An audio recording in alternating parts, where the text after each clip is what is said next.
പത്തനംതിട്ട പന്തളം നഗരസഭാ പരിധിയിലെ കയ്യേറ്റങ്ങൾ ഒഴിപ്പിക്കുന്നു. അനധികൃതമായി നിർമ്മിച്ച 7 കെട്ടിടങ്ങൾ പൊളിച്ചുമാറ്റാനാണ് നഗരസഭ നടപടിയെടുത്തത്. കെട്ടിടങ്ങൾ പൊളിച്ചുമാറ്റുന്ന നടപടികൾ ഇന്നും തുടരും.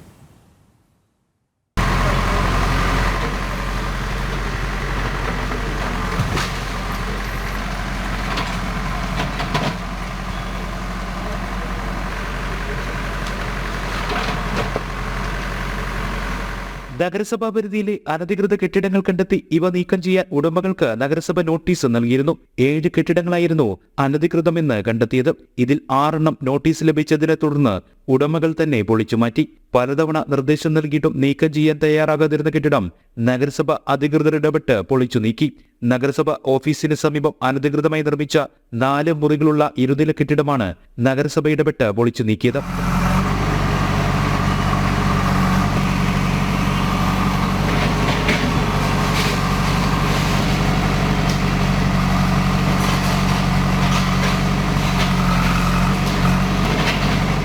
നഗരസഭാ അധ്യക്ഷ സുശീല സന്തോഷിന്റെ നേതൃത്വത്തിലായിരുന്നു നടപടികൾ. പല പ്രാവശ്യം നമ്മൾ രേഖാമൂലം നോട്ടീസ് കൊടുക്കുകയും നിയമപരമായ എല്ലാ നടപടികളും പൂർത്തീകരിക്കുകയും ചെയ്തിട്ടുണ്ട്.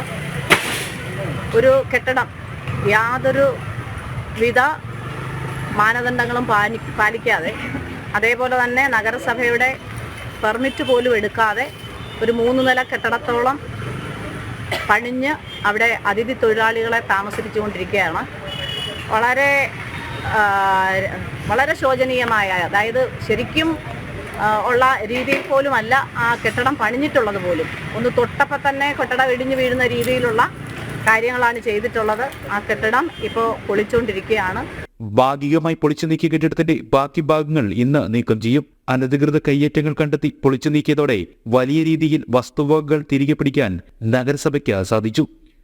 ജനം, പത്തനംതിട്ട.